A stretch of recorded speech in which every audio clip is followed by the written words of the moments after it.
kind of just, we're really, I'd love to have your phone calls. What were you doing on 9/11? What do you think? What's different? How's your neighborhood? Whatever you feel like. It's a funny day in a not funny way, obviously. Powerful, and I think it should be even more remembered. And I'm a little sick that I put video this morning from my deck. And I was the only flag in the neighborhood. Even last year we had two, and now we're down to mine alone. You attached a flag to what? My deck, my great big beautiful deck. Anyway, this is a little Michael Jackson there, Flounder. Then we'll go right back to the phones. Julie standing by, and was on this day. Here we go. You can always tell by the beat in the sights got old style there. Wackadoo, wackadoo. This is why we want you to stop. 1988. Well, we got the new format. I'm trying to adapt. Who produced it, Cameron? Well, I'm just reading. It's here. I'm stopped. What? Now we're not doing the music anymore. What? Yes, do it. 19. Well, no, we don't have to do music anymore. I like doing the music. Stretch it out more. That's 1988. Michael Jackson was at some race course in Liverpool, freaking England, on the Bad World Tour. 3,000 people had to be treated by ambulances for passing out and hysteria. 3,000 people. There were 125,000 crushing fans. The largest concert of the whole world tour. Imagine if it had been a good tour. Not bad. I'm bad. And Joy, do birthday or not? Or? Sure, one. I'll do one birthday. Jeez, what is the 350? I want one birthday an hour. Waiting. We're going to need a longer show. Earl Holliman's 95. Actor. Yeah, the sons of Katie Elder. Love that. Well, thank John you very Wayne much. Police woman. To the file, to the phones. It's Julie is on with the Kimmer Pete and Flound. Hello, Julie. I'm glad to have you on the board. Welcome. And what's going on? Hey, Kimmer. Hey, my husband and I were in London at the time. We were at Buckingham Palace, and a cabbie told us about 9/11, what had happened. But what touched us the most was when we were on a train that called for a moment of silence, and all the high school kids on the platform stopped and bowed their heads. I mean, this was thousands of miles away, and it really meant a lot to us that it touched the whole world, and these high school kids would stop and do that. I'm touched this moment. It was totally incredible. And then that evening, we were having dinner at a restaurant, and a man came over and said he recognized our accent, and he said, "I'm so sorry for your loss." And we thanked him. And then when he left, my husband said, "I think it's all of our loss." Oh, my. Wow. I was going to try to be strong through this entire program here today. Sophia, really appreciate it. Get the calendar out. Yeah, so how long's it been since Peterson weeped on here like a little freaking girl? How about that? Guy, it must be at least, a day? Oh, look at me. This is ridiculous. God, yeah, a check mark every freaking day. He's going to go by the hour now. Pete Davis is going to keep track of every hour that someone makes me cry on the radio. I can't. Oh, mercy. Anyway, you do. that's a great story. I mean, it's a thing, and again, it's been 22 years, and I'm weeping because it still means something. I mean, and damn it all, this morning I couldn't believe it. I'm getting more upset that there aren't any flags. I mean, it's one thing for a community to put 7,000 little teeny flags, which is nice. It's great. I love it. I love seeing it wherever they are. But where are the people? How about the people saying, honey, we're going to get we're going to get an American flag, damn it, and put the thing out so people can see it. I have to admit, most everybody on our street has an American flag, and we always fly it. Well, every day. And it's not, and it's not that hard, or even one of those little ones that's a foot tall. You can just put it somewhere in a flower pot or something just to have it there, and you don't have to take that in. It's a decoration flag. When it gets old, you throw it away. Though you don't have to take those to a Boy Scout or a church or something, I mean, you get the little teeny flags and do something just to show, my God, how hard is that? I totally agree. Anyway, Yeah. Thanks for all you guys do. Thanks, you're very kind. I really appreciate it. Thank you so much. You bastard. You dirty bastard. I'm the ring girl. Oh, mercy. Is that another call, Founder? I can't see from over here. Yeah, it's a call. We got Gary. Gary is Gary. He's like the girl between rounds at the boxing matches. He's holding up the moving sign of each day that the Kimmer weeps like a little girl on the radio. My God, who'd you say this was? I forgot. Gary. Gary's on it. Hey, Gary, you're on the radio, man. What's up? Hey, my name is Garrett, and Kimmer, my dad got me on this show with you. I just wanted to kind of give you my perspective of 9/11. I will tell you this, I was either 14 or 15 years old. I was in high school, and when the first plane hit, everything stopped. No classes, no lunch, nobody was messing around. Everybody had their backpacks on the ground, using them as pillows. We were just watching the TV up there on the wall. Oh. The whole entire school saw the second one hit. And then later on, after everything settled, the seniors and some of the juniors ended up signing up and going to fight for this country. Wow. You know, captains and wrestlers and quarterbacks and fullbacks. And I still remember this to this day. Like, it stopped everything. Yeah.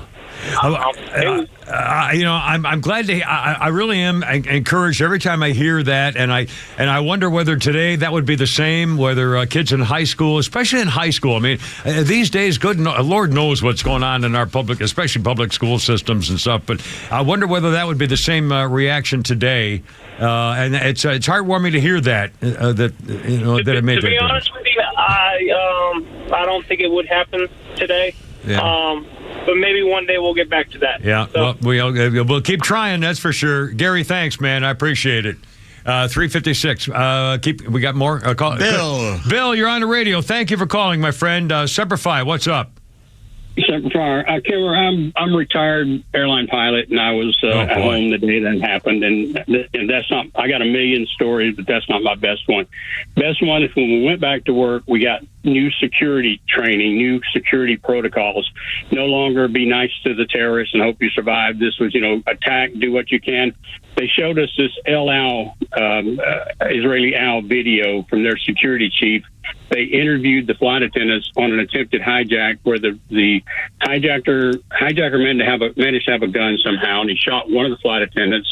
The rest of them jumped him, beat him down. He's laying in the galley, and this young flight attendant they're interviewing, the guy says, "So was he dead?" And she says, "Oh, not yet, but I took a fire extinguisher and finished him off." That is the greatest response you could possibly have.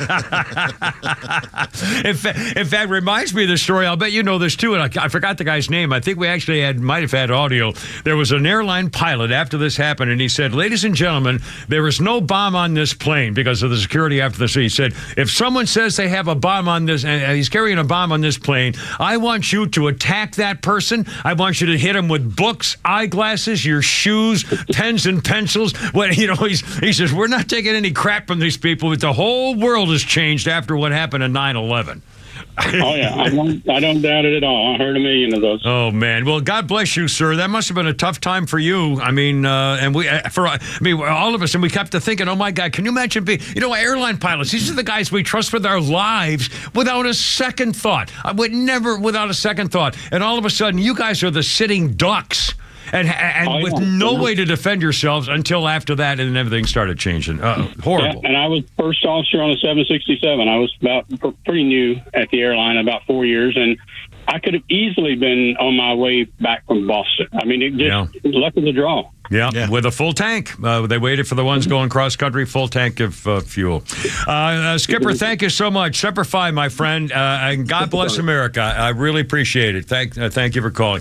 3:59. Don't have time. No, we don't. Who we have standing by?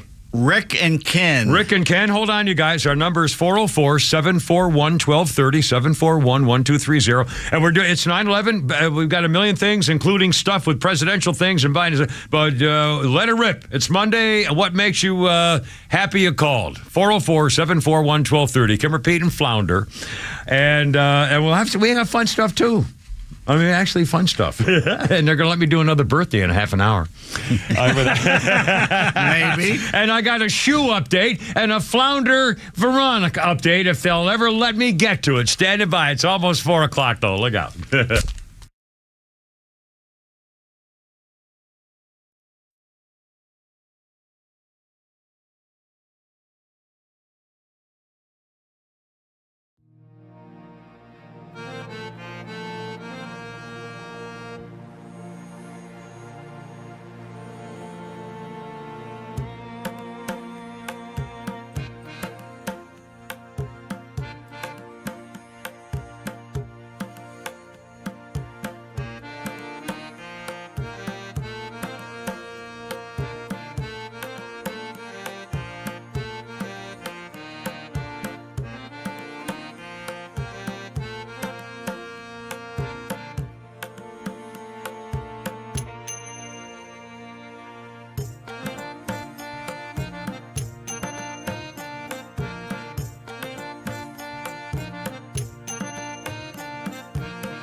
Well, I tell that Pete was just mentioned. We're looking at video of everything's 9/11, of course, memory, which is great. But before I'll get to the music in a second. First, tell me what you were just saying. I briefly dated a woman who was from here but had lived in New York for 10 years. And one of the reasons she moved back to Atlanta, one of the reasons was this. And she says she lived a few blocks away and started seeing smoke and everything. And that's when people started calling her because she had slept in that day. And she was triggered when she was down here, triggered by bright blue skied fall days because it was a beautiful, perfect day. And when really? She would actually say that she'd get up and if it was a nice, beautiful fall day, it just gave her the creeps. It's still pretty creepy, man. Poor thing. I mean, I feel terrible. You know how many beautiful fall days there are every day in the fall. I mean, I know. That's right. No, I don't mean to laugh. It's good that you can laugh. Well, laugh sorry. at her misery. No, I don't give a crap about her. I never met her. Right. I'm not the one kissing her. 404. You're not with her anymore, are you? My friends didn't like her. Well, screw her then. What was wrong with her? A liberal. Oh, well, there you are. All right, now play the music. Flounder. We're kind of hodgepodge in here, and that's the way it it is, and if you don't like it, then I have to adapt They love to it. I love it. All right, 404, and let's play this for a second. Here we go. Go ahead. That's all right.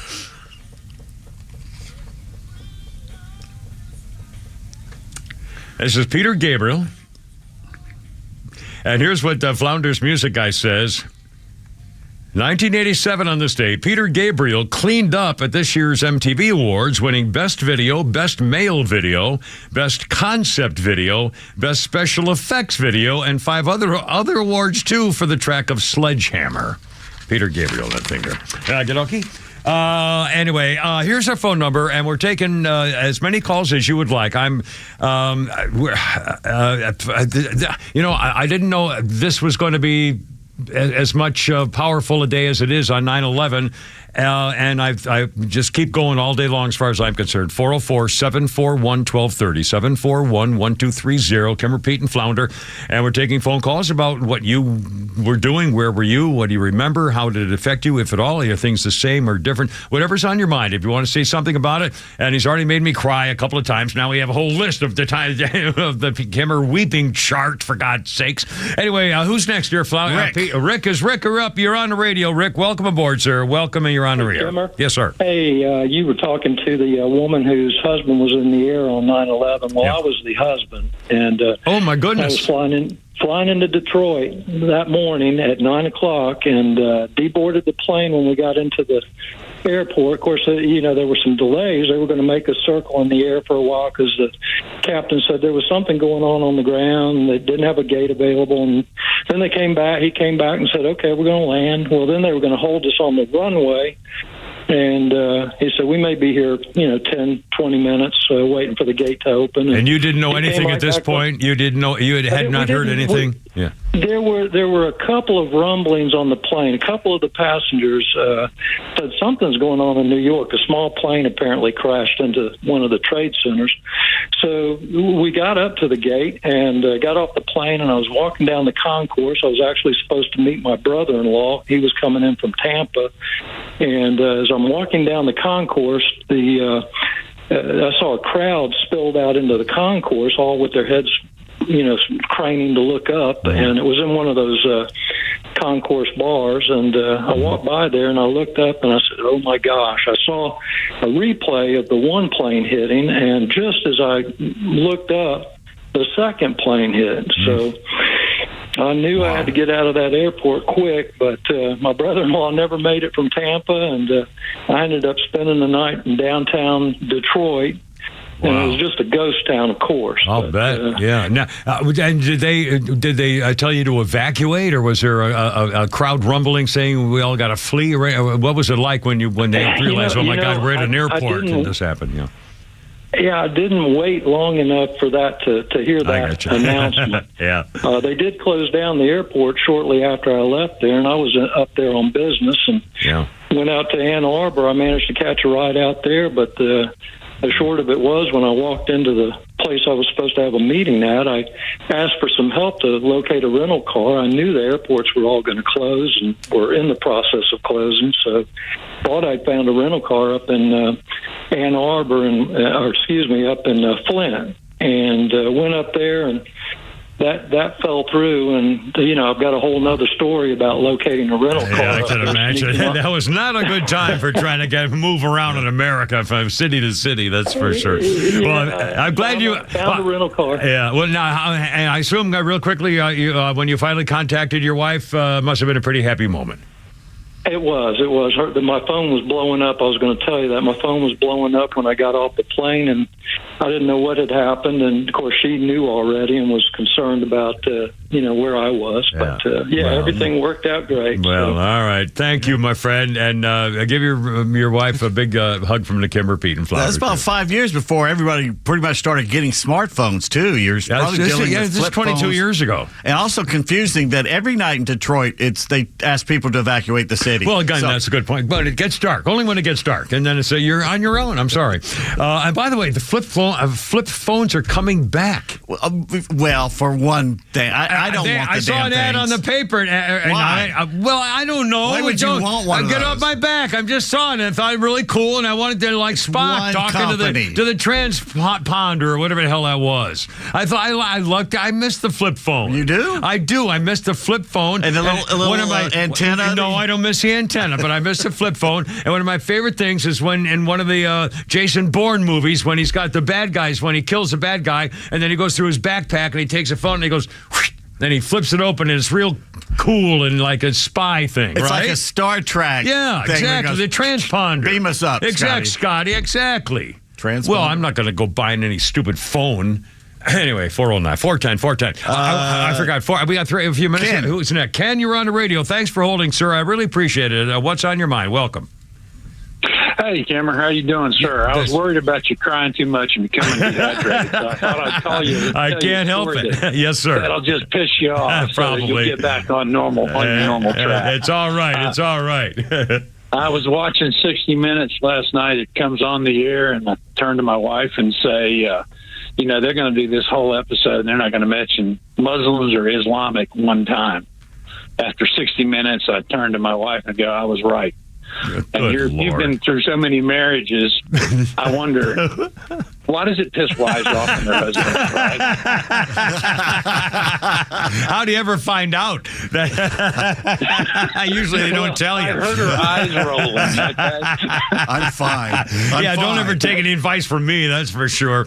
All right, hey, thanks, man. I appreciate it. 11 after 4, 411, our number 404-741-1230, 741-1230.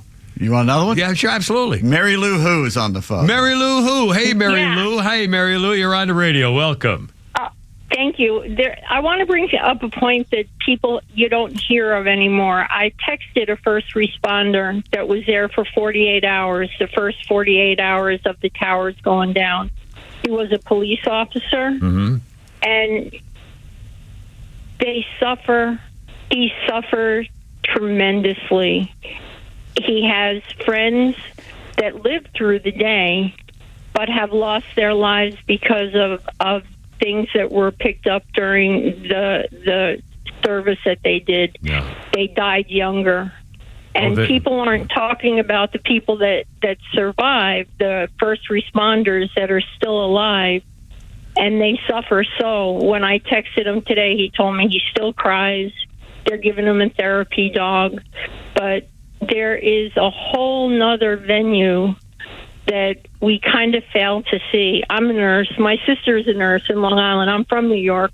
When it happened and I got through, she told me they had emptied all the hospitals out in Long Island for survivors, and there were no survivors. Wow. But we do have first responders that are survivors, and they're suffering because of the smoke, the memory. I remember it wasn't it a couple of years ago they passed a whole new bill, and I thought it was to continue the benefits for those who were suffering from emphysema and cancer and tuberculosis and God knows the diseases from all that. So I thought that was John continued. Stewart was someone that was really pushing that. Yeah, the comedian John Stewart But went to that Congress. was the bird pits out in Iraq and everything. The thing is, each time, I just know from my friend that each time he goes to a funeral, he'll tell me it's another funeral from 9/11. Yeah, it's another cop. Yeah, They're not even. They're just maybe hitting their 60s or not making it to their 60s, but he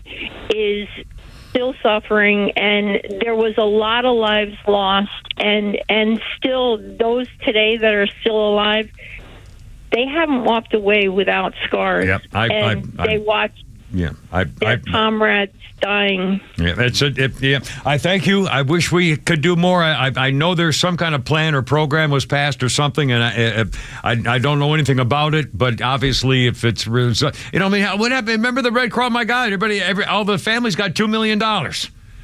So why they still can't take care of the people who are still suffering? I don't understand any of this. I don't get it. Remember that all the families got at least $2 million of all the victims of the 9/11 attack at the World Trade Center. 414, which is good. I mean, but I'm saying I thought this was all taken care of. I guess we'll have to investigate some more. 414, Kimmer, Pete, and Flounder, Stand By America. Herb, look out.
melted at the last break drinking ice water. I swear to God.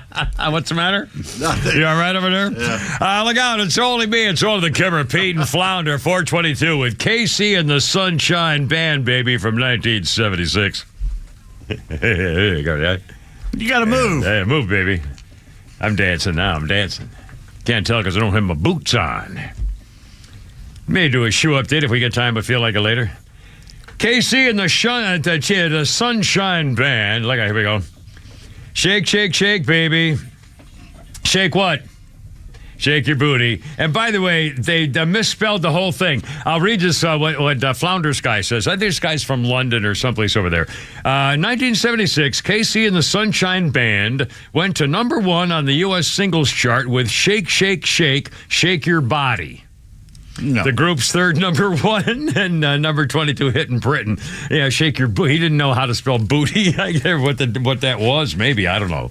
Anyway, a quick. Can I do a quick? I'll do a quick birthday. Driving to birthdays all day. Harry Connick is 56. And Virginia Madsen. Oh yeah. Helen and the original Candyman, Princess somebody or other in the original Dune. Sideways. Sideways. She'd been a whole bunch of things. Virginia Madsen is 62 years old. Right now, in front of you on this table. Yeah. Well,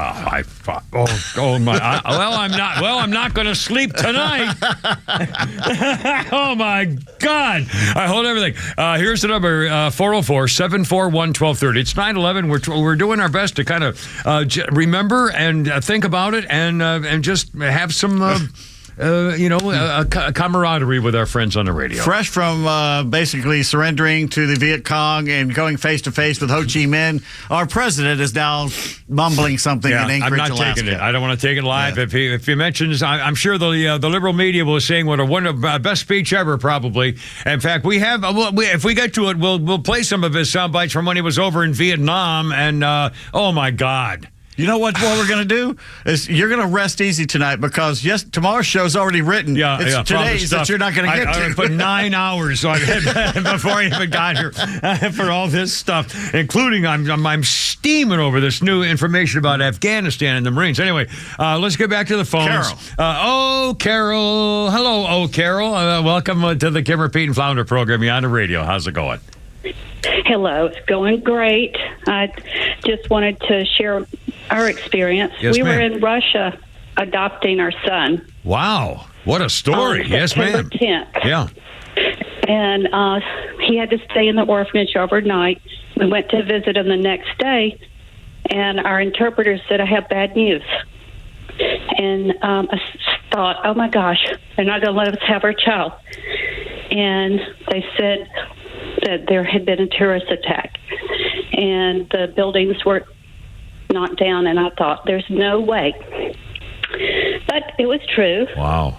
And you heard it from a Russian. You heard it from the Russians. Yeah. Wow. We did. So we finished up. We're about an 8-hour train ride from Moscow, took the train back, and we were stuck in Moscow till after September 16th. Wow. But I work for a brokerage firm, and I work on a trading desk. Oh, boy. Sorry, I do get emotional. Yeah. And I called our trading desk, and someone answered the phone that shouldn't. And he said, Carol, just take care of your baby and take care of that and don't worry about anything. So, anyway. Wow. That was my story. We had to go to the embassy in Russia to get our paperwork, and it was amazing. All the flowers, all the candles, and the Russians coming up to us to tell us how sorry they were. It was very moving. I tried to take a picture, and guards quickly came up to me and said, you can't take any pictures. Oh, my heavens. I always had that in my mind. Oh my God! What a story! The Russians were so sweet to you that you're crying, weeping with a memory about all this, and try to take a picture to commemorate the powerful feeling you shared with Russians about what happened to America, and the Russians showing their true self. What the Russians do is to make sure you can't take a picture of it because of the Russian government. Well, but the people were wonderful, and the government said, "No, we don't want you to take a." Oh my God! The people were great, and you don't want the government didn't want you people to know about it. I think it was the embassy, for security purposes. We couldn't take a picture. Wow. But here we were in Russia, new parents, no clue how to take care of a baby. Wow, And what a so story. We bathed them in a sink, and Oh, so it was quite an mercy. experience. Well, and so your baby's now 22 years old, huh? Or more. I He guess. is, Yeah. and we're going to celebrate our gotcha date this week. Oh, bless you, bless you, Nice. bless you, Carol. What a nice story, and what a sweet thing to do. What a sweet thing to do, saving a life, and on a special day, we remember it. Thank you, dear He's girl. a blessing to us. Well, Thank you. I'm very glad you called. Isn't that what a nice story? What Great a very story. nice These story. are wonderful stories. Do we have time? Do we have another Yeah. call? Who do we have here next? Well, this is Millennial Fuddy Duddy. Oh, goody. Millennial Fuddy Duddy. You got fit right at home with me today, I guess. Hey, Millennial, how you doing? Or is it Fuddy? Well, I just want to start by saying, may God bless America. I'm doing all right, Kimber. It's good to talk to you. Thank you, sir. I was in the 4th grade. I remember some of the teachers put it on the TV. Back then, they had like 3 channels they would get. It was like a big box TV that was strapped to the top of like an entertainment center. They do stuff in classes with. And some of the teachers put it on. I think there was like a principal announcement that they needed to turn it off. Yeah. And a lot of us got taken home from, picked up by parents, myself included. Did you say that you were told to turn it off? Yeah, if I remember correctly. I mean, a lot of it was kind of vivid, but yeah, I think the teacher had to turn it off. We didn't get to watch it. Some of the other classrooms watched How old? it. Just like the smoking building. Yeah. And what grade was this? Do you remember? 4th grade. 4th grade, yeah. Still young. Yeah, that could be, well, that's what, 10? Yeah, 9, 10 years old. Yeah.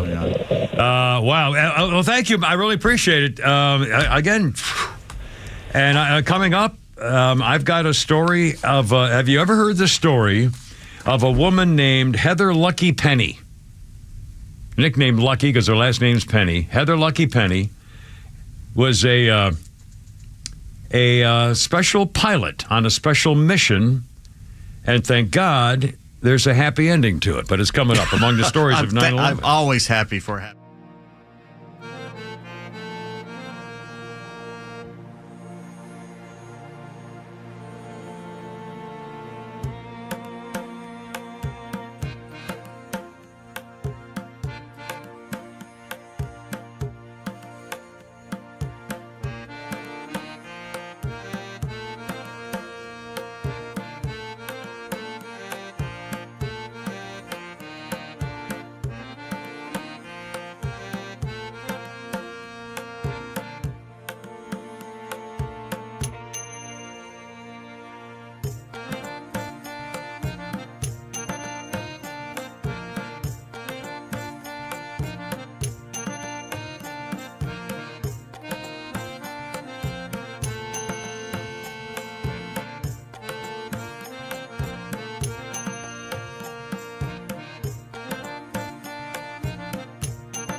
Did we ever discover whether, in fact, he had taken drugs to make sure that he never lost his soprano voice?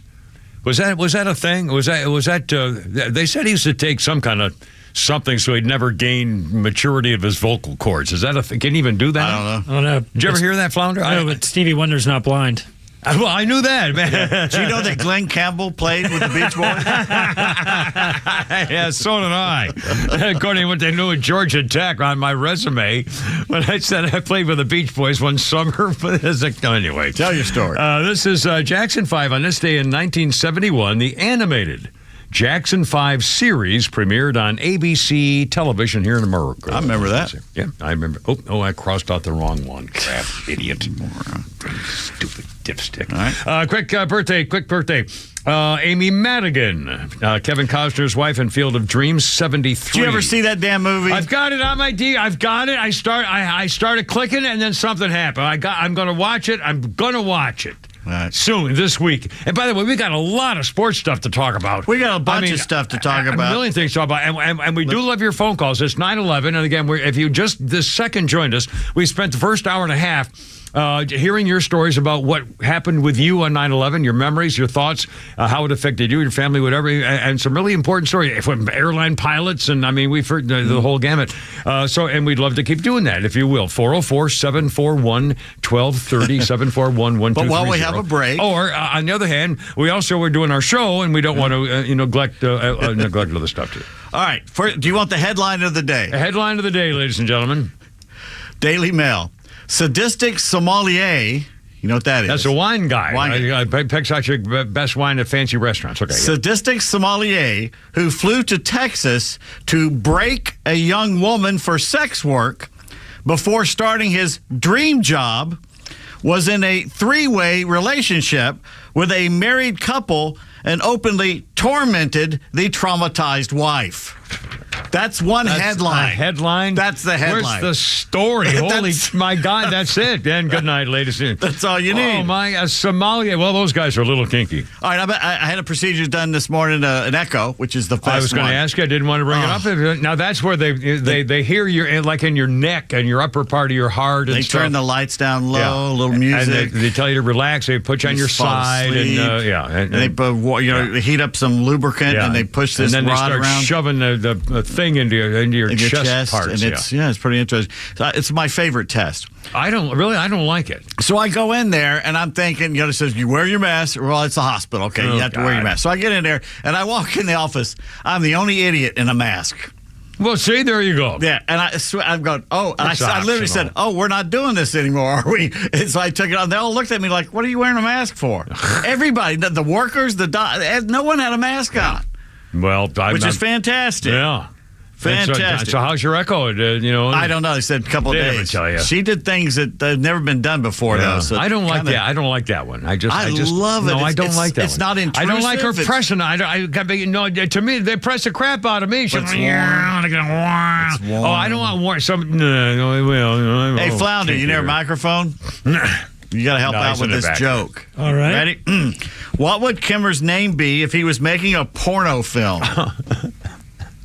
K-Bomb. The Timber? The Timber? Timber Hoe? The Cameraman. Oh, very funny. What is it? Is it like your first dog in the first street you lived on or something like that? Something like your first pet in the first street you lived on. We call him Whiffy Woody. I would be Lucky Mimosa. That's a pretty good one. I'd be Archie Heathwood. It would be Churchill Woody. What? Churchill Lane. Guess who's moved out of Atlanta forever? Who? Elton John. He's moved. Oh, he got rid of that, but we were just talking about his place on Peachtree Street. No, a couple of months to move everything out, but I think he's at the age he wants to retire, probably go out in the country somewhere. I don't know where he's moved back to England. I don't know where he's going. Well, the taxes would kill him. Probably he's got the kids, and he probably wants a place with a little land around. And he said he gave a very nice thing. So appreciate everybody all good, very nice decades. He spent like 30 years here. Yeah. but he has moved on. Ted Vygotsky had that story, so I guess Really? shout out to No good old kidding. Ted. Yeah. I remember going in stuff. that building once with someone who called the radio station long ago from another city. He was a friend of the city with the thing. Right. Hey, Flounder, we got that commercial? We got a commercial that could not run today. That I found on the internet last really? night. Well, as long it's as for coffee. It's a coffee ad from 1966. Okie dokie. 1966. You got it? Hold on 1 second. I'm I'll have enjoying it the hell here. out of this segment all of a sudden. This is kind of, we're catching up with stuff that we He's efforting right as we speak. That's all on right. there. We're not in a hurry. All I right, got a here million we things. You ready? go, Okay. And we are. Our first house nearly never got built. My wife was so bent on helping the builder. Woman, I said, leave that poor man alone and make us some coffee. Not that kind you've been buying either. Instant Maxwell House coffee. Red jar, good to the last drop. Maxwell House. The instant that tastes like coffee. Be a good little Maxwell housewife, and we'll be happy here for a long time. Maxwell House coffee. Instant and ground. I swear there was a Leave that man alone. there was a commercial where the guy said, "My wife, I think I'll keep her." Yeah. My wife, I think I'll keep her. Oh, mercy. I wish my dad was still alive so I could show him that commercial because he and my mom almost divorced building that house. That was hell. Because Really? she was so mad at that builder and was there every day. Well, your mom was a handful too. Your mom was fading lily. That's for sure. If my father put his arm on hand on her shoulder and said, "Woman, leave that man alone." Oh boy, he would have had a nose missing. It would have been flattened against his skull. I miss commercials like that, though. Oh, mercy. I do. Yeah, my wife, I think I'll keep her. By the way, President Scuzzface is speaking in Alaska, and Pete said, "You want to take it?" I said, "No, I don't want anything to do with that guy." He's still talking. He's still. He just bent down. What's He's he throwing doing? up. The man's throwing up. He's going to the bathroom at the podium. Sir, put the. Oh my God, that's. Oh, he thought he was done, and now he's going. Oh, he walked away. Sir, over here. Where are you Oh, going? he fell down the. Oh my.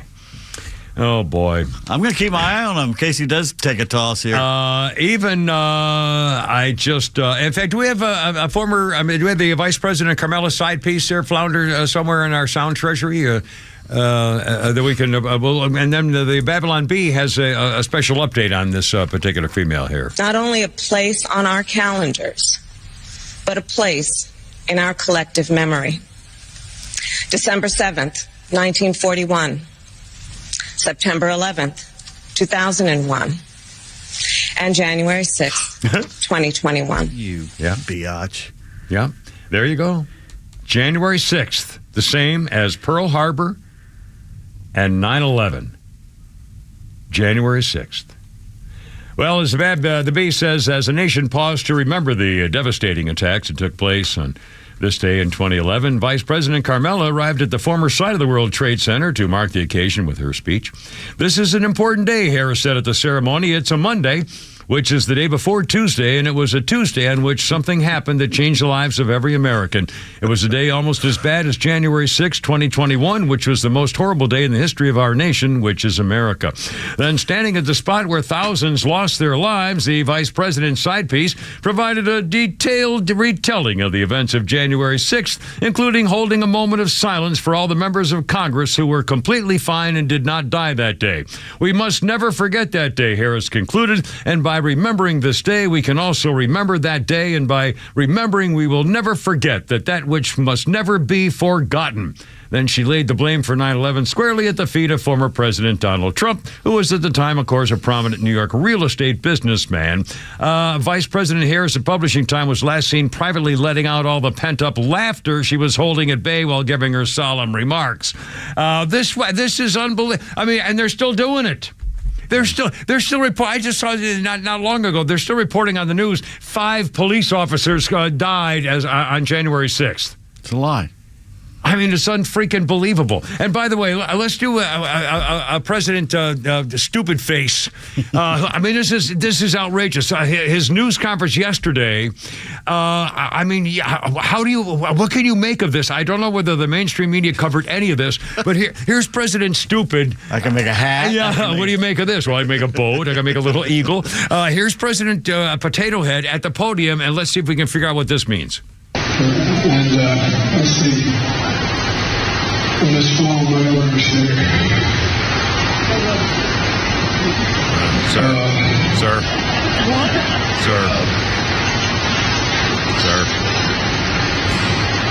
Yeah, he's kind of just looking around. Staff, if anybody hasn't spoken, I ain't call 9. I said there 5 questions. He said it'd be 5 questions. I need it to be away.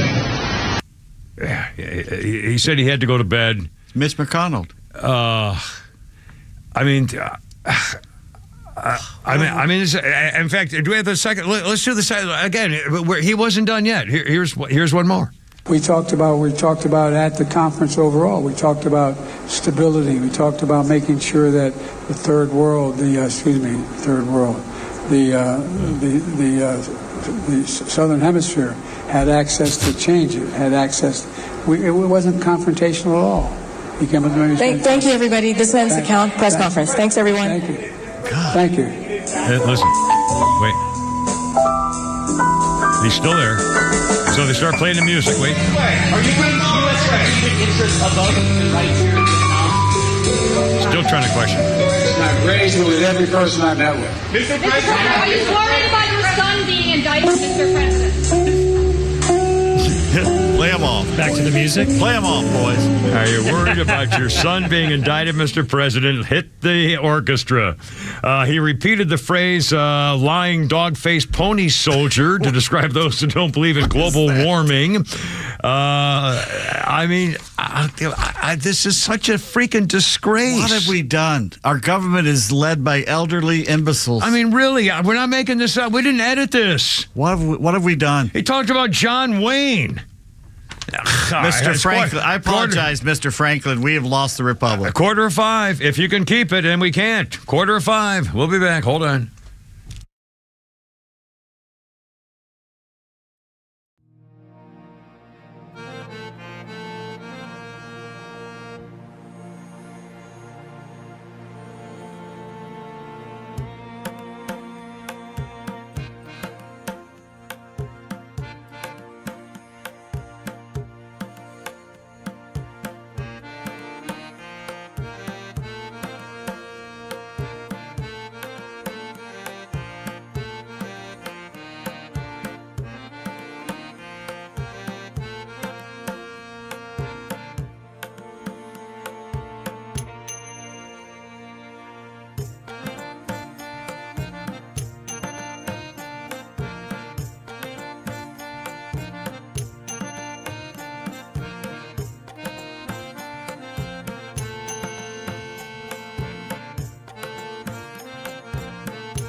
Look out.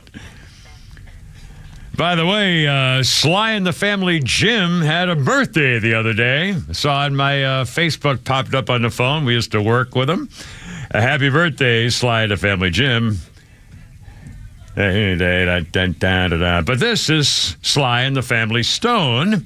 And it was on this day, I scribbled all over my writing here. 1968, the bass player from Sly and the Family Stone, Larry Graham, was busted for cannabis possession as the band arrived in London to start their tour of Great Britain. So there you go. Quick birthday or two. Moby, who was a disc jockey turned composer, singer. I mean, he's 58. He's what does a musician. He do? He's a musician. He's got one good song. They describe him as a composer. He's a musician. But wasn't he a disc jockey? Wasn't that where we made? Or is that another guy? I don't mean our local. There's a local Moby guy. Used to be a country western. So I love. In fact, that was. Oh my God. We'll get right back. In fact, we're going to hear from Donald Trump in a second, and I'll show you phone calls if you like. Moby was the guy who was the really good guest speaker at the time when I embarrassed myself in Cobb County on Vietnam Veterans Day. All I know is he once stared at one of my ex-girlfriend's boobies. Oh, and she wasn't happy about it. That's the bad Moby. The good Moby lives here in Georgia. Does a little radio show. Moby has been in the hospital, by the way. Our good Moby? Steve Mitchell put some on Facebook. Moby has been in the hospital. I think he's doing better at the moment. I don't know if he's out of the hospital yet, and I forget why he was in there. But if you want to say a prayer for Moby, we're talking about the local Moby, who was a country western disc jockey and a personality, and for years and years, and then kind of left the big time in Atlanta, and then went to a couple of northern mountain stations. I think he was doing that until recently. Yeah. It may still be doing it. I don't know. But my connection was when I was getting on the war. I was on it, and I was a guest speaker at the Vietnam Veterans something in Cobb County, and I was so bad. I totally froze. I forgot everything I was going to say. I saw the gear there, and I just it was horrible. It was horrible. But Moby was the MC. He was the most impressive MC I've ever seen. He was perfect. I mean, it was in the time where the people were then. Oh, my God. And I was so embarrassed because I was so bad, and he was wonderful. I mean, he was just perfect. He was just great. I hope he's doing well. Give that microphone, Peterson. Honestly, and I'm never doing another speech. That was it. And then I made a mistake of doing one more for the Marines over there at the charity golf tournament, which, by the way, is at least that's when the time when our Marine buddy told me to go to the VA and get some stuff that I should have gotten 20 years ago, so I'm doing that now. What is the golf course on Northside Drive? What's the name? Bobby Jones? Bobby Jones Golf. Yeah, Bobby Jones. I was going as the sun was coming up. Oh, my God, it was beautiful. That's cool, yeah. The moon was up, and is that Saturn next to it right now? That's so bright in the sky, Venus. It was beautiful. Crescent moon with either a planet next to it. As the sun rose over the golf course, it was, and the dew was on everything. It used to be old 9-hole course. It looks a lot better than it used to. I used to play there. Yeah, and again, Bobby Jones. It's just, and it was, they couldn't really afford to keep it in perfect condition with the city rent. It looks better now, though. But it's everything's different now. They've changed everything. They have a driving range now, as I remember. Yeah, well, you can practice. I should have done that coming back here with 3 hours to kill. Yeah, it's a 9-holer with a driving range, as I understand it right now. Anyway, quick birthday. So I mentioned Moby 56. Do they have someone that watches your car while you do it to make sure it's not broken into or stolen? I don't know. I don't know. I think that area is that getting bad right there? You never know. Because isn't that the little colonial something or other over there? Yeah, it's a nice neighborhood. There's a park. It was a colonial park or something like that. What's the name of that? There's some beautiful homes over there. I used to jog through there when I lived in that area. Casing the joints? Casing the joint, looking for girl joggers. Looking at their rich I'm girl a leg man. What can I tell you? And how we do? Let's do. I'll do that. I was going to talk about me, but let's not do that. 4:53. Here's former president. Oh, I blew it. I was going to say, on 9/11, ladies and gentlemen, the president... Oh, hold on a second. I've got to wait for it. Here we go. And take 2, 4:53. Shut up. All right, I forgot. I had a great idea, and Pete had a great idea, and I forgot. All right, stand by. Well, now, what were we saying? Here we go. Ladies and gentlemen, in honor of our memory of 9/11, the President of the United States. No one who lived through the horror of the September 11th terrorist attacks can ever forget the agony and the anguish of that terrible day. It was a terrible day. The images of dark plumes of smoke billowing over lower Manhattan, the Pentagon, and a field of Pennsylvania, such a beautiful field, are seared into our minds forever. We will never forget. Today, on this solemn anniversary of those monstrous attacks, we remember the 2,977 precious souls who were savagely taken from us on that morning 22 years ago, leaving a void that can never be filled, No matter what happens, it can never be filled. We will say a prayer for each of the beautiful families they left behind, whose pain is beyond comprehension. What they've gone through is not even believable. We honor the firefighters, the great New York PD, the police department, what great people they are. They are so great. And the Port Authority officers, the Virginia, D.C., and Pentagon police, and the military service members and other first responders, actually all over the country. They acted with supreme heroism, and they went to the site of the most heinous crime. They would leave other states far away and go to the World Trade Center site, the Pentagon. They'd go to Pennsylvania, who in many cases gave their lives in the line of duty. God bless the memory of all of those who perished in the 9/11 attacks. We will never, ever forget. We will never forget you. We love you. God bless their families, and God bless America. Thank you. The President of the United States. It's 4:55. Kimmer, Pete, and Flounder, if you'd like to join us on the phone, pretty much the whole show so far has been people remembering things and on the phone, and I'm grateful got one for now. it.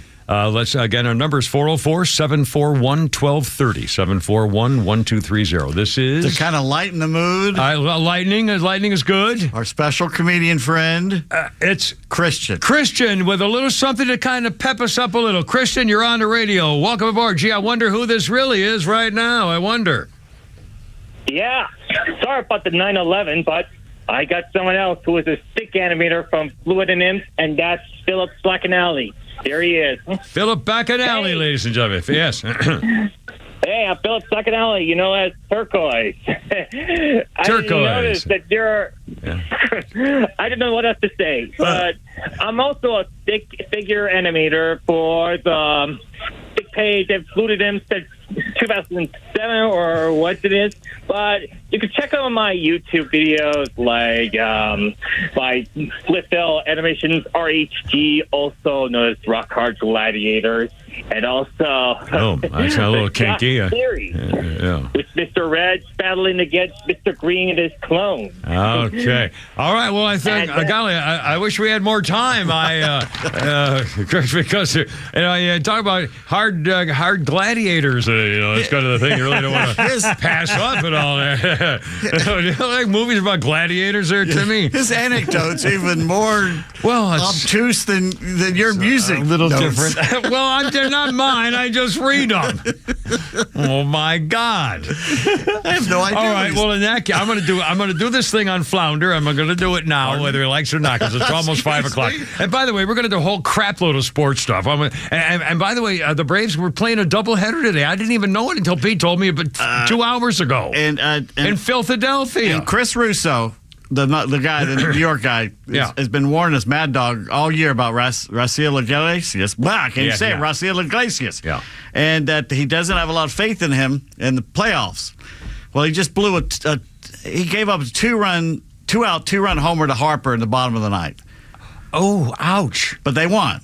The Braves ended up winning. Oh, okay. But he blew. You cannot do that. You cannot have Charlie Martin giving up that many runs against the Phillies in the playoffs. You can't have your closer blow a 2-run lead with 2 outs in the ninth. You can't have that happen in the playoffs. Yeah. I saw Mitter did a pretty good job the other day. Mowed him down like at the 8th inning or something. Did he? Yeah. Good for him. 4:58. Okay. Flounder yesterday. Okay, well, I should have had a thing trying to find a pair of shoes that fit, and then nobody has anything in stock. And it's been a nightmare. I won't bother with all this now, but it's been a nightmare trying to find a pair of shoes because I'm stopped wearing cowboy boots all the time. It doesn't make any sense anymore because I don't go to the barn every day. Anyway, so I get a message on my phone. Here's what the message says: Peter Millar, Avalon, and there are a million things on the website. Cole Haan, Nordstrom, Dillard's, whole things on the website. Johnston and Murphy. That's whole called things. a link. I know. Okay, a link. link. The whole thing's with a link on a website. Johnston and Murphy, a link, whole thing's on a website. And then it says, from Veronica, because I knew it wasn't from Flounder, because it was from Flounder's phone. And so and then he said, all these things, the whole thing, all this stuff on where I can find shoes at Mike that I was looking for. And then he says, from Veronica. So I wrote back, quote, marry that girl and tell her I said so. Of course, you didn't tell her anything, did you? Well, no, I did. I told her you texted back. But the thing is, you're not that far from Avalon, and Avalon is a more high-end store, so it might have kind of the shoes and stuff you like. So you should go down there and check it out. Well, in fact, the fact of the matter is, when I saw that, and by the way, I'm going to read some of the reactions because I did put a Facebook video and Rumble video and YouTube video of the results of my looking for shoes. But oh God, now what was I going to say? Oh crap! I had the last point of the thing about I'll get to it. I'll get to it. You're so pretty. Yeah. Well, now they're making fun of me. Anyway, so we'll talk more about that in a second. And Holy Grabbing Sports and all that stuff. And your calls with the Kimmer Feed and Flounder. Look out. Oh, man.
Let's get it together, ladies. Left shoulder, right a blank. Ready on your dog. Target.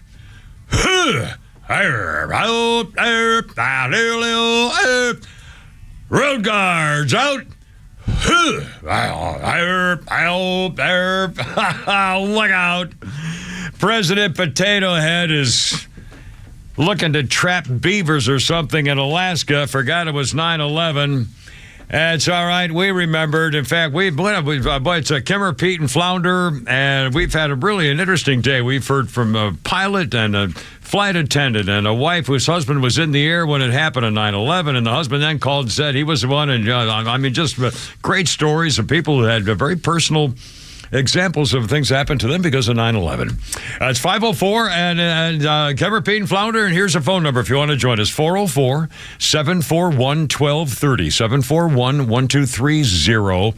And I did remember what I was going to say. A quick thing, a silly thing on my stupid shoe update. I put some video on, in fact, I got a quick phone update too. I put some video on Facebook, Rumble, and YouTube, and so anyway, so Flounder, Flounder sent me this message of all these websites and where can buy shoes, stuff like that, and then he said it's from Veronica, it's from his girlfriend. So I said, marry that girl and tell her I said so. Did you tell her I said that? Oh, he's way in the back now. Sorry, the poor bastard.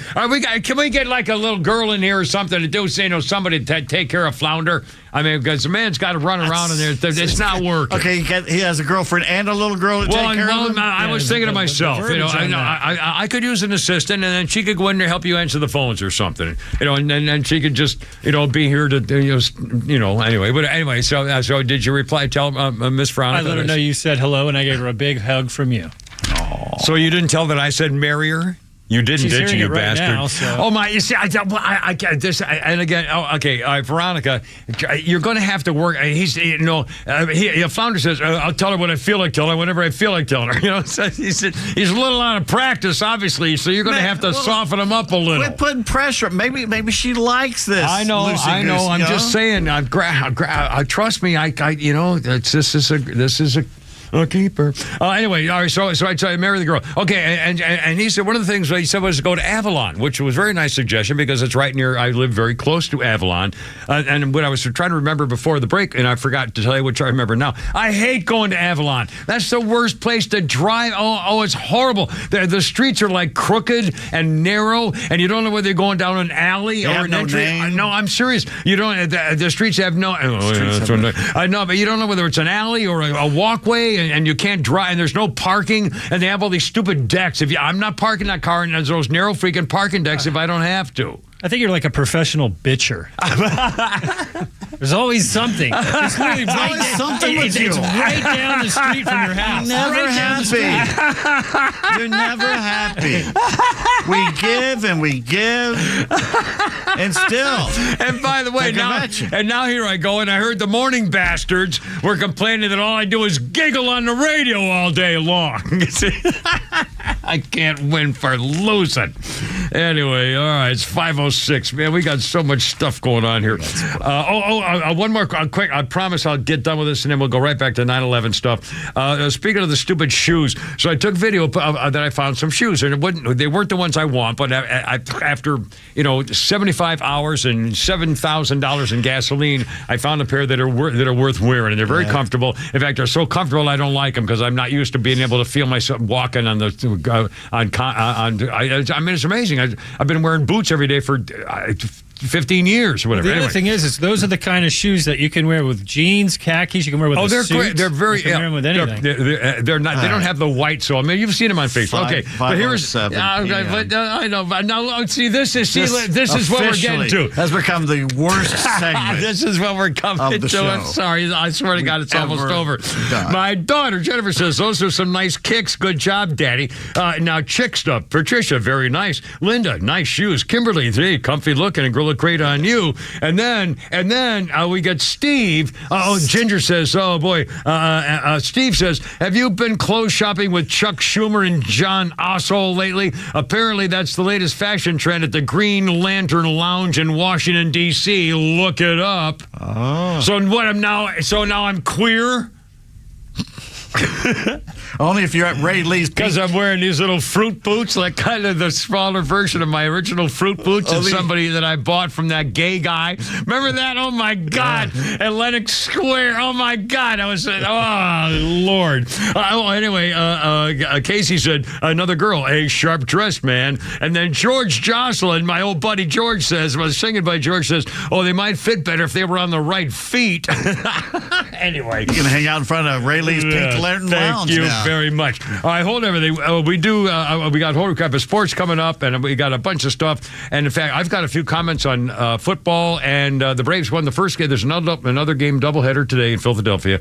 And we're doing a lot of stuff on 9/11, remembering, and in fact, I've got a story of a lady named Penny, Lucky Penny, and who was a hero in waiting. And there's another story on 9/11 of a 24-year-old equities trader who helped at least a dozen people get out and then went back in with firemen to save more.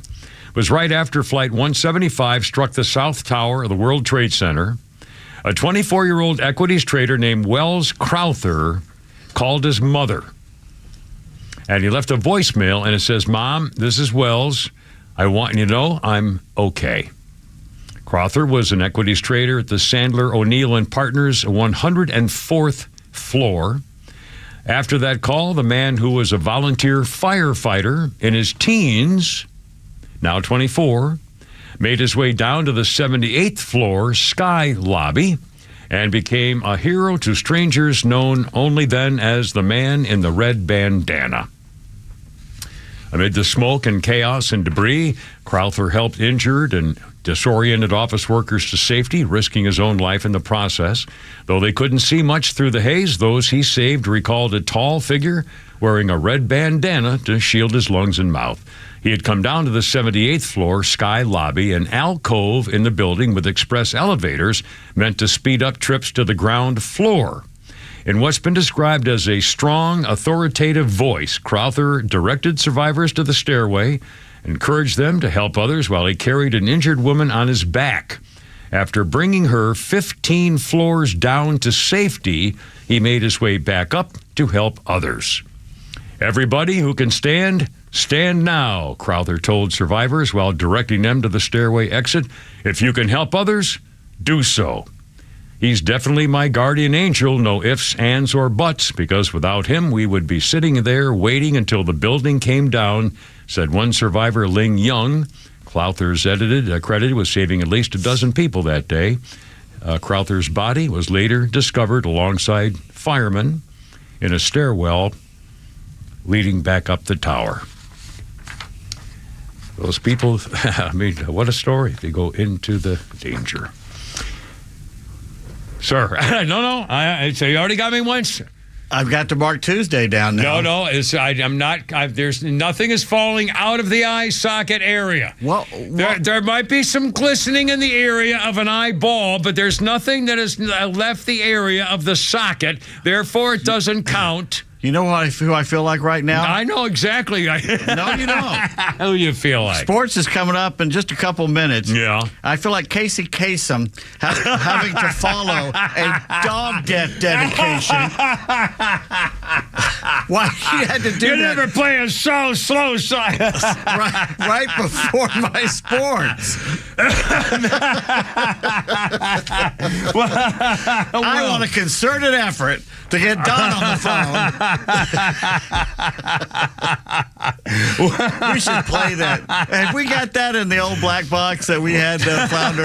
Of the old Casey Kasem nutting up about the dog dedication? Someone will have to dig it up. All right. If you could get at your leisure, because we haven't worried too much about that. It's like people going to the break, coming up with Pete here in just a second. It's like my last girlfriend always used to laugh when we were having sex, no matter what she was reading. So again, that's just like stuck up. And I could always tell when she got to the good parts, because that was the only good part that was going. It's 5:13. Holy crap! It's sports and stuff with Kimmer, Pete, and Flounder. It's next with 106.3 on your 9/11.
The 518, man, we got a lot to talk about here today. Not only 9/11, this gun grab in New Mexico with a girl governor. Oh my God! Also, a whole bunch of stuff because we got sports and we got Pete Davis and we got the best fights. Holy crap of sports with Pete Davis. Yesterday, the Braves became the first team in baseball to clinch a postseason spot. But no time to celebrate much as they played a doubleheader at home again. Well, not at home, up in Philly. Philadelphia. Up in Philly right now. They took 2 out of 3 from the Bucks over the weekend. Congrats to Eddie Rosario for getting his 1,000th hit over the weekend. Only 3 other Puerto Rican players have done that, which is good. Are you serious? Yeah.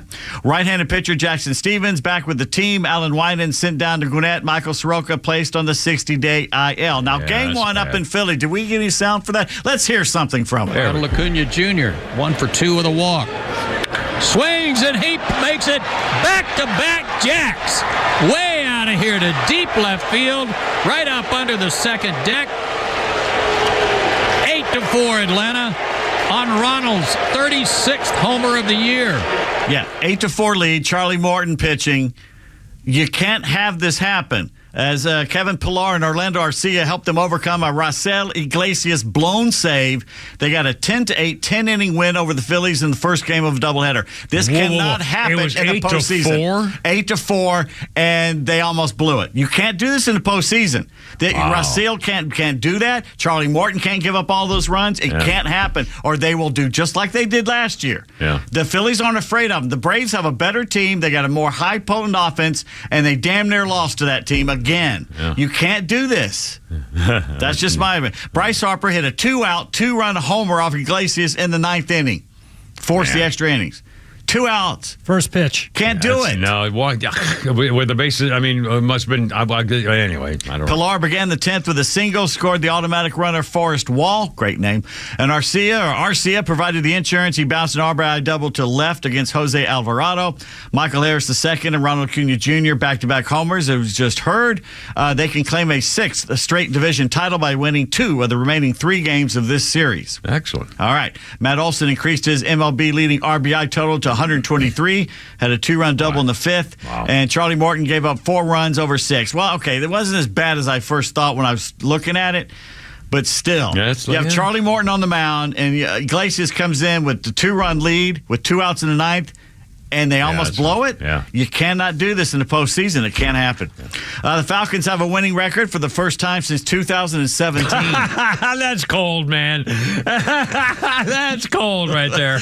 They pulled away from Carolina. And by the way, I heard nothing but crap about the Falcons. Well, the season's over. The Ritter thing ain't working. I'm thinking, oh my God, they won the game. Okay, they did win. They played a bad team. A rookie quarterback making his first start, Bryce Young. It was also a superstar who, everybody's talking about him, number 1 pick. Well, the offense struggled in the first half, or should I say Ritter did. He threw 0 passing yards in the first 2 quarters. It's not good, He completed passes, 1 to himself, which was stupid because you're supposed to knock the ball down. He had a fine QB rating, which shows the QB rating means nothing. I'm sorry. In fact, I don't know what Dak Prescott did last night in that 40-0 rout of the Giants. Oh, my God. The Giants couldn't score. But going into that game, at home, Desmond Ritter was the highest-rated quarterback in the NFL yesterday. That's just bogus. Wow. Because if you watched it, I got no confidence in Ritter right now. If it wasn't for Bijan Robinson and Tyler Algier. Boy, did he that first run? Oh, man, that looked good. You see what he did. And, of course, Jesse Bates III had 2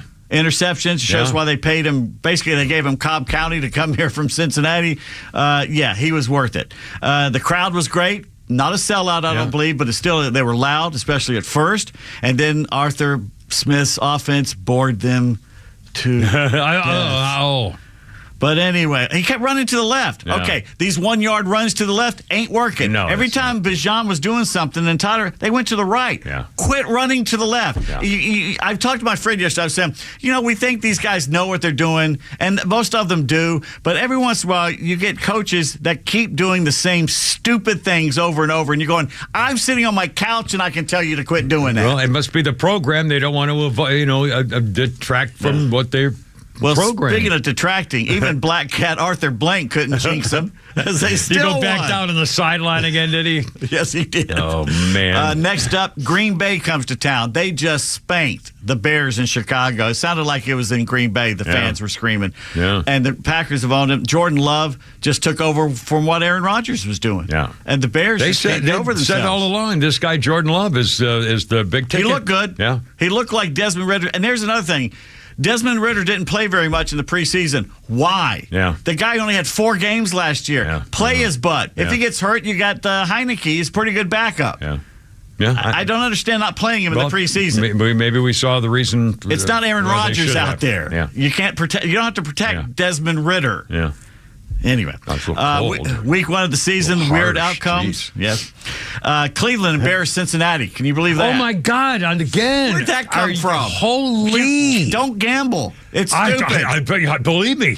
Joe Burrow signs the biggest contract of all time and lays the biggest egg of all time on day 1. It was horrible. And now, were they blaming a receiver wasn't there or a linebacker? Whatever. Somebody's always. And the Giants last night. Holy cow! Yeah, I don't get that. 40-0. It was their worst home shutout loss, I think, ever in the history of the New York Giants, which has been around since the 20s, I think.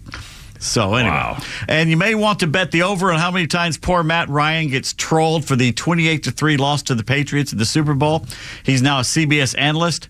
In the first game, as they're introducing each other, his own play-by-play man mentioned it, brought up 28-3. God. And Matt, I thought, took it very well. If I was Matt, I'd grab him by a lapel and toss him out the window. What do you know what he said? Or yeah, he basically said, this team, blah, blah, blah. It's almost like they're behind 28-3 or something. Oh, that's oh my God. Jerk. I'd have tossed him. That's just my opinion. That's not. Speaking of gambling. I'm sorry? What? You guys want to hear it? Yeah, let's play it. Cataldo, I think, is his name. Something. Here we go. Look at Flounder coming. Look at We were this. just chopping some burgers at halftime saying this game feels like it should be 28-3 in favor of Minnesota. Why is it still 10-10? What a... I'm telling you, DraftKings has issued a mea culpa this morning. Oh, they did. The gambling site posted a 9/11 themed parlay that some of you. Oh my God! as Wait a minute! insensitive. 9/11 theme parlay? Yes. What? It really explodes if we hit all 3 of them, or what? The bet was you could place money on the Never Forget parlay. Oh, it allowed people to wager if the Mets, Yankees, and Jets would all win on today. That just can't They be right. took it down. They've since Oh said, my well, God, okay, whose that's probably, idea? That's a Bud Light, even more. I mean, seriously horrible. No, people gamble. They're not going to stop gambling. I'm sorry. No, I don't mean they're going to boycott. I mean, in terms of the judgment, whoever thought that was a good idea. I know. Jeez. 49ers sent a message by spanking the Steelers in Pittsburgh. Another shock. Despite the hype and great preseason, Pitt QB Kenny Pickett was horrible. After the loss, a fan tweeted, well, there's no one to get the ball to former Georgia and rookie wide receiver George Pickens. Oh, boy. To which Pickens actually liked the tweet. Oh. And now they're saying, oh, my God, that's the first game, and he's already dissing his quarterback. Oh, my. That's not good. That's not good.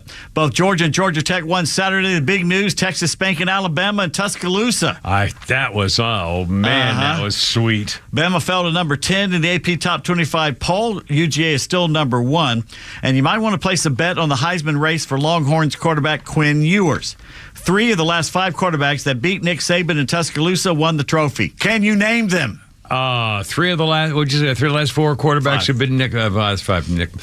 Well, the last guy. Oh, the Bryce Harper didn't beat him because he came from there. Bryce Harper plays for the Bryce. Phillies. Baseball. Well, whatever his name is, Bryce somebody young. American League. The Orioles. Stan Musial. American Cardinals. League star.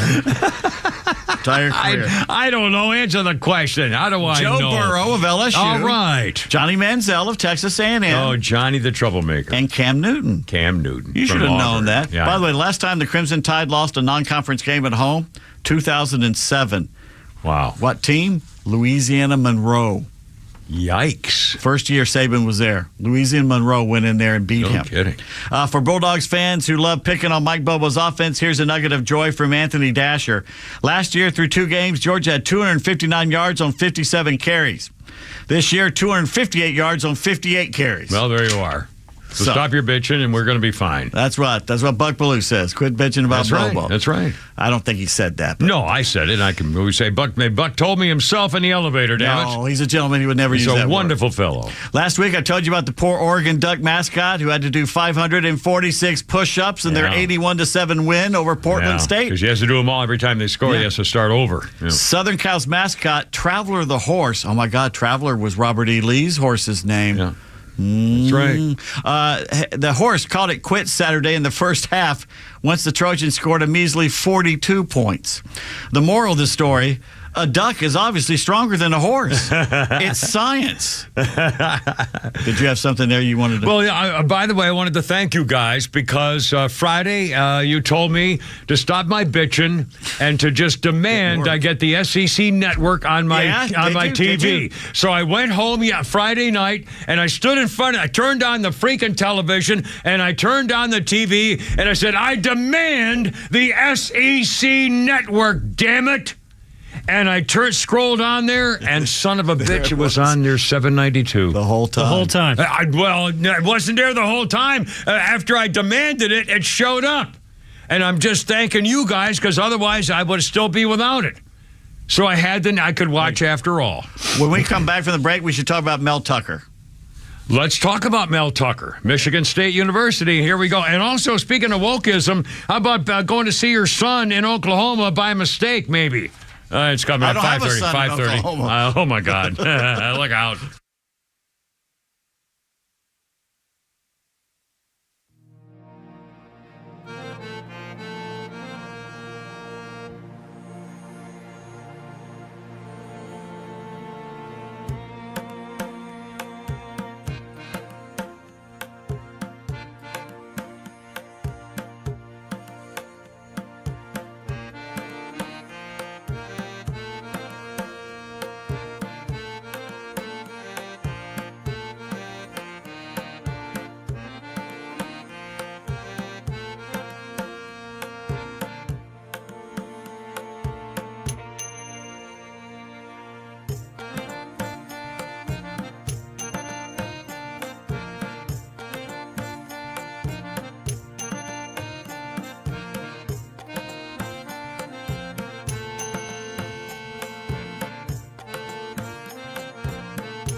So we got a story and more 9/11 stuff, and back to sports in a second.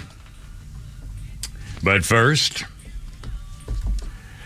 after George Martin insisted that session drummer Andy White took Ringo Starr's place, the Beatles returned to EM Studios in London for a third attempt at recording their first single, Love Me Do. It was selected to be the Beatles' first A-side, with P.S. I Love You on the flip side, a reversal of the original plan. The single that was released October 5th featured a version of Love Me Do with Ringo on the drums, but when the album Please Please Me came out, the version with Andy White was on drums. Anyway, here's a little Love Me Do, one of the early Beatles. This is my Beatles, 62 Beatles. I was a sophomore in prep school wearing saddle shoes and doing the pony.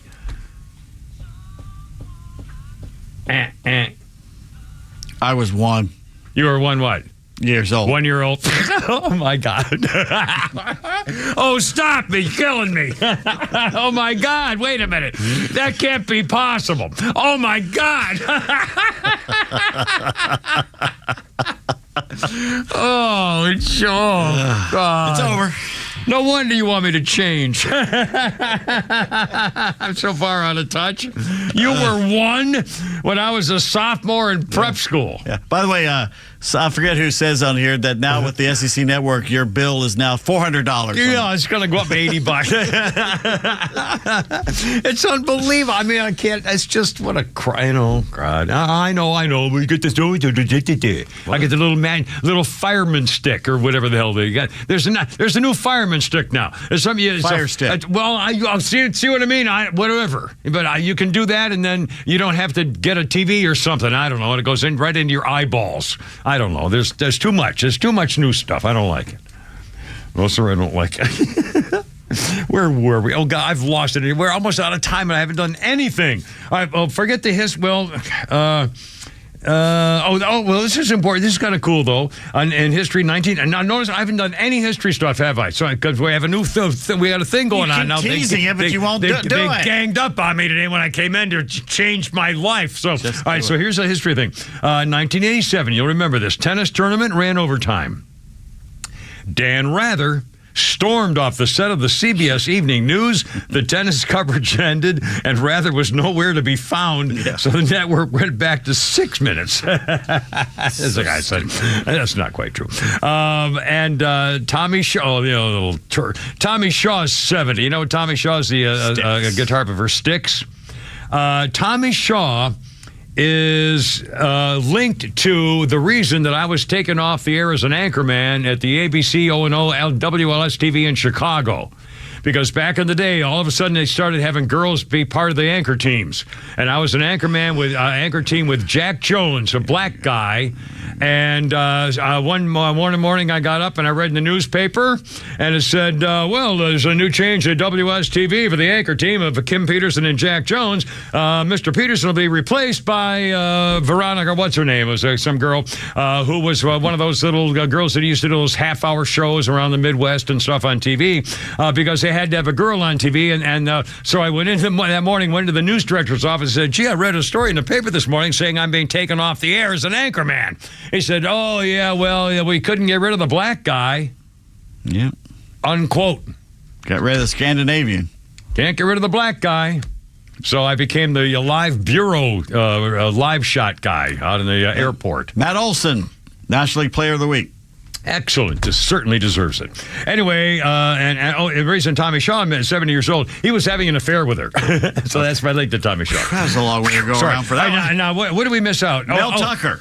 Yeah. All right, tell the story. This is the coach and what's going on. Michigan State University's head football coach, Mel Tucker, up and coming. He was there. He was a black coach. There's not a lot of them, head coaches in Division I.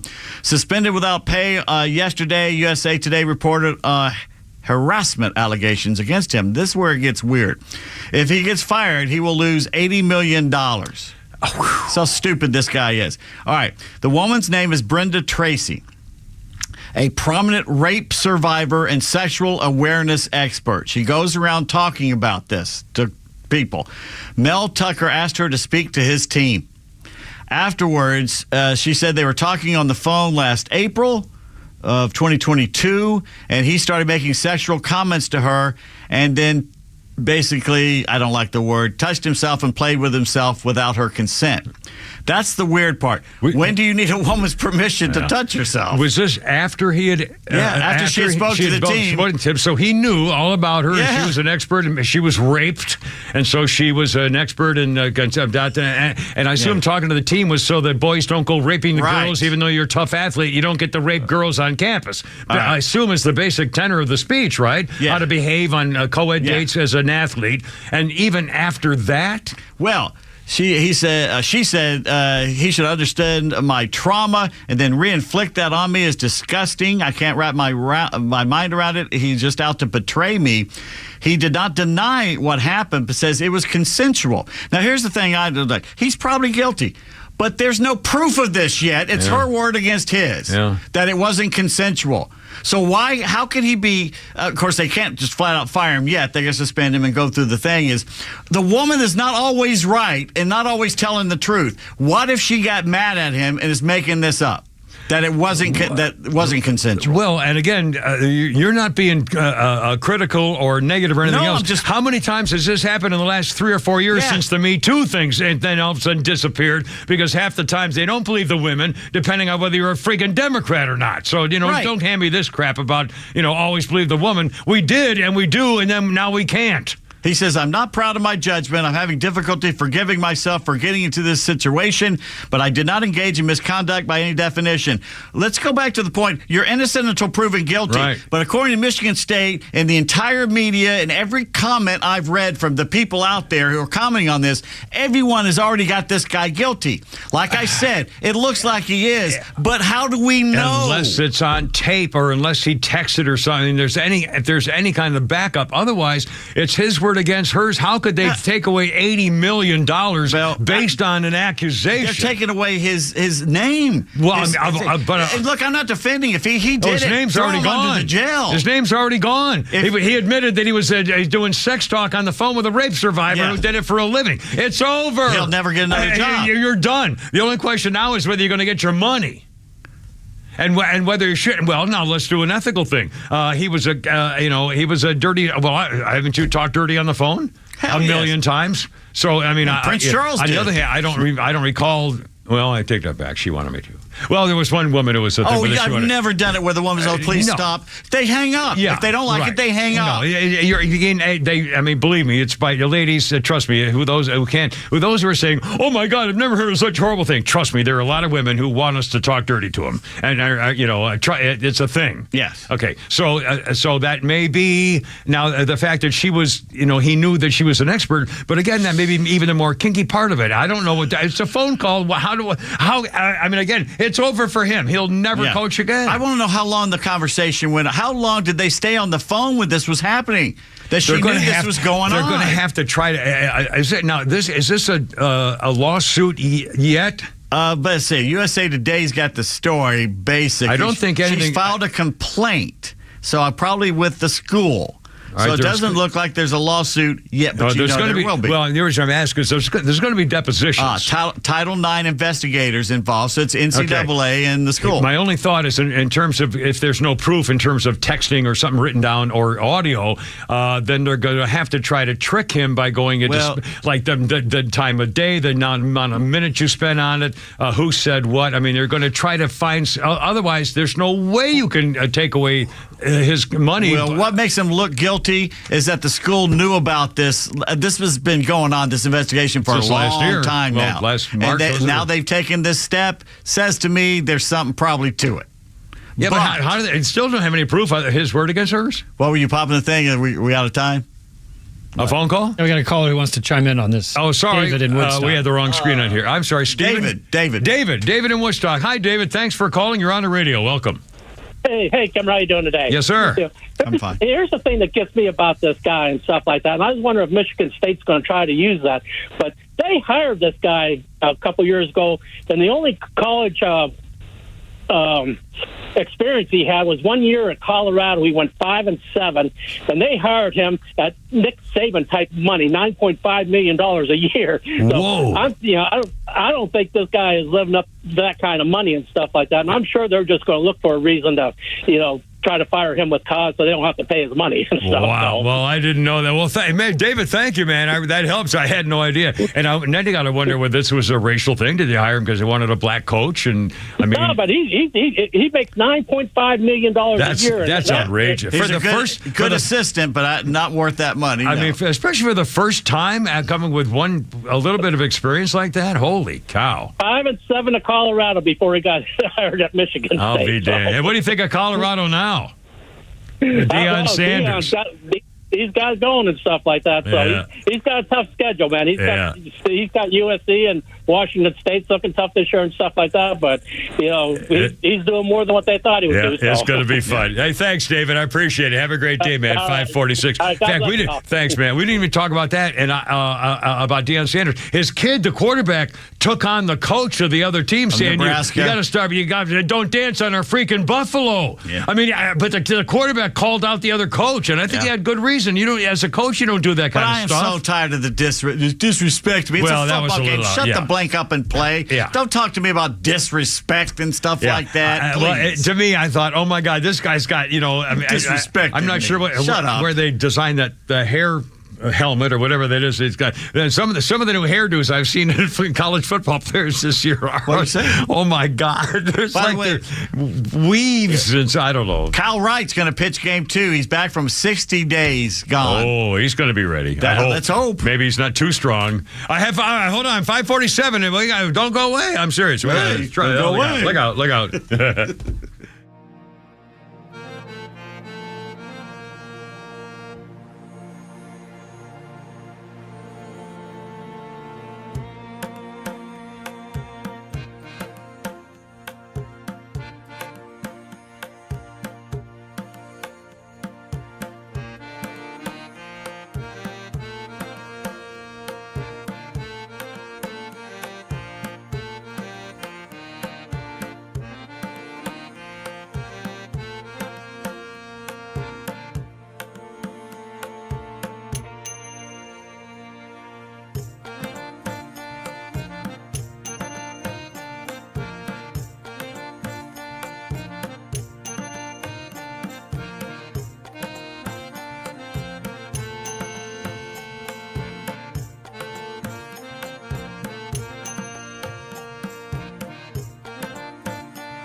we can all understand, whether we have kids or pets or neither. It's from a man in Cincinnati, Ohio, and here's what he writes. Dear Casey, this may seem to be a strange dedication request, but I'm quite sincere, and it'll mean a lot if you play it. Recently, there was a death in our family. He was a little dog named Snuggles, but he was most certainly a part of... Let's go start again. From coming out of the record. Play the record, okay? Please. Casey. See, when you come out of those up-tempo goddamn numbers, man, it's impossible to make those transitions, and then you got to go into somebody dying. You know, they do this to me all the time. I don't know what the hell they do it for, but goddamn, if we can't come out of a slow record, I don't understand it. Is Don on the phone? Don. Okay, I want a goddamn concerted effort to come out of a record that isn't a f***ing up-tempo record every time I do a goddamn death dedication. Now, make it, and I also want to know what happened to the pictures I was supposed to see this week. This is last goddamn time I want somebody to use his f***ing brain to not come out of a goddamn record that is that's up-tempo, and I got to talk about a dog dying. That's how I felt. Having to follow your crap. Casey Kasem, another top 40, American top 40. I want a concerted effort. Oh, Lordy. Anyway, it's Kimber, Pete, and Flounder. We've been talking about 9/11 all day up until the last little bit here. If you just got in your car, we don't mean to be offensive. We've been really dedicated the show to memories of 9/11 and so forth. Just man, there's so many things we didn't get to. But in fact, can I tell you a quick story? Let me tell you a couple of quick stories. And this is first of all, we started the show with my place in my neighborhood now. It's a big cul-de-sac of townhomes, and anywhere around any of the neighbors around my neighborhood, I'm the only American flag flying. Now, there are a lot of little teeny flags and parts of communities up in the suburbs are doing that, which is great, and they do it all the time, and I love it, and I love looking at them. But in terms of homes and stuff, in Alpharetta, where I live, I'm the only flag in the whole freaking place. It used to be 2 last year, now there's only 1. Just me. It's offensive to me. It's really, and I don't know why, and I don't get it. Anyway, there is a woman who is a lieutenant named Heather Lucky Penny on this day in 2001. An F-16 pilot, Andrews Air Force Base. She had her orders. She was to take down United Airlines Flight 93. The hijacked plane was headed toward Washington. 3 other planes had hit targets in New York and Washington. Flight 93 was destined to become number 4. Penny was the second co-pilot, command pilot in the air that morning. The idea of shooting down a civilian aircraft, even a hijacked one, was troublesome enough, but Penny had no missiles or live ammunition. All she had were her orders and her plane. She was going to take the plane down the hard way. We wouldn't be shooting it down, we'd be ramming the aircraft, Penny said of the surreal moment. I would essentially be a kamikaze pilot. 10 years after the event, she began talking openly about that day. She was one of the first female combat pilots, works now at Lockheed Martin, helps direct F-35 programs. We protect the airspace any way we could. On that Tuesday, there were no planes standing by ready to defend the skies over Washington, not a single plane equipped for a dogfight. There was no perceived threat at that time, especially one coming from the homeland, said one commander. It was a little bit of helpless feeling. We did everything humanly possible to get the aircraft armed, and in the air, it was amazing to see the way these people were reacting. It would take an hour or more to arm a plane, and that process had begun, but they needed pilots in the air right now. Lucky, he said, you're coming with me, said Colonel Mark Sassville, her commanding officer. I'm going to go for the cockpit, Sassville said. Take the tail. With that, the two skipped their pre-flight checks and took off. We don't train to bring down airliners, he said. It's now stationed at the Pentagon. If you just hit the engine, it could still glide, and you could glide into a target. My thought was the cockpit or the wing. Caseville's plan was to maneuver the faster, more agile F-16 into the commercial airliner with enough time to eject. That timing, though, would require split-second perfection. I was hoping to do both at the same time, he said. It probably wasn't going to work, but that's what I was hoping. If you eject and the jet soars through your impact, well, Penny said, I wasn't even going to try it. In the end, they didn't have to make the sacrifice. United 93 went down in Pennsylvania. Passengers aboard the plane fought back against the hijackers and crashed it in an isolated field. When asked what she was willing and why she was willing to fly a kamikaze mission, Penny doesn't hesitate. Why? because there are things in this world that are more important than ourselves. Freedom, the Constitution of the United States, our way of life, Mom, baseball, apple pie, she said. These things and so many more that make us uniquely American. We belong to something greater than ourselves. As complex and diverse and discordant as it is, this thing, this idea called America, binds us together in citizenship and community and brotherhood. And I'll bet she stands for the national anthem. Now stop. There's nothing coming out of my eyes. They're glistening a little. You're gonna have to make another column for the multiple times. Today. Well, in fact, I know this is silly, and God forgive me, but the story of Rick Rescorla. Rick Rescorla was head of security for Morgan Stanley in the South Tower. He's from Britain. He became an American so he could fight in Vietnam. He was a hero in Vietnam. And then after the 1993 attack, he was upset that the building at the World Trade Center in New York, the evacuation had gone so badly that he said, well, this will never happen again. So all of a sudden, he's on duty at the Morgan Stanley. He was head of their security. When the planes hit, the Port Authority issued an announcement that everybody in the South Tower should stay calm and stay at their desks. Rescorla couldn't believe his ears. He said, hold on, get the hell out of here. Are you kidding me? When the flight hit the tower next to him, Port Authority said, stay where you are. And he said, pee off, you SOB. He told a close friend, everything above where that plane hit is going to collapse. It's going to take the whole building with it. I'm getting my people the blank out of here. He knew, and he was right. Every Morgan Stanley employee made it to safely out of the South Tower before it collapsed. He was a hero in Vietnam. He was on the picture of the We Were Soldiers Once and Young, the account of that La Drang battle by Hal Moore and Joe Galloway. Well, when he saw what was going on, he went back up. He called his wife. He said, Susan, stop crying. I have to get these people out. If something happens to me, I want you to know I've never been happier. You made my life. And he was in the building. His body was never found. Now you can mark me down, because the tears are coming for real again. God bless America. Hoorah, Semper Fi.